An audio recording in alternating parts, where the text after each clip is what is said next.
Dom. Kim o? Ey dada, işini udayma. Oy bu tanımağa adamın işini nimiz urmam ben. Tunisa, Sayım melik xotunni qo'rqitgan. Tohuva kırdığa. Sayım deyman, Sayım ayımning eri. Oy şu bir işimiz bulmuşsun. Ne kılımız bunun işini urup. Qo'lim qo'shin degan ancha-muncha izdab so'rashib turimiz, ahvol so'rashib. Men shu yo'lda kirib, nimtamoq yeyotidi, qo'suq oshmi, bilib boqamiz. Shir cho'rig'ini quritma, qo'lim qo'shnalarni unutma degan gaplarda. Dom. Kim o?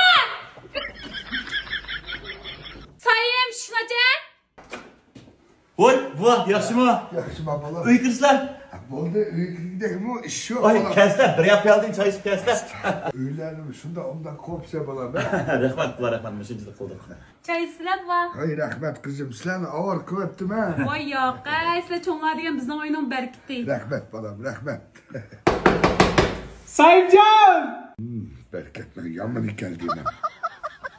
Sayimjon yaxshimi? Dadam kirdimi ya? Dayan, Ha, ansirab izlab bomba yerim qolmadi. Ey dada, kim qo'shnilarga kirib olsanqa?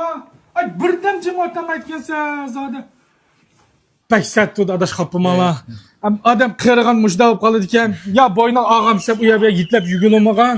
Bu dadamning dardini xil totib boqqa o'xshayman adash. Amal yo'q endi. Bola degan dodi deb yashaydi ekanmiz emasmi? Ey dada, yana shu Sayimjonning tamog'ini yig'ilib, o'ydik tamoq pishqichi demaymish kirib olsa. Abla, Orhanbek kirgan vaqtin oldi. Bugun tamoq etemedim emasmi? Ey Sayimjon, bola kananda maktabdan birdan tamoq yegilar. Balla mektepte yeydi. Ha, bu tamoqimizni olib peshdan bal tortibsizlar-ku. A, to'nlab qo'ydik, quyruq maylar yig'ilib qolibdi. A, kichigin jigidek may qilib deb. Ha. Nan yegina nan. Ha, uytingdan to'ya. Sayimjon, men so'nla firtida. Mushni yapaqandiq ya. Yangla, qo'shnam, yangla. Asıl nima Lazzatning so'nla firskama ochiq-chuchuk pimtoz ugusi deydi. Men demadimmi? Men uyga akirdimmi? Osh qursak ich ketmaymasin ha. Sayimjon, qayas qayndimi ya?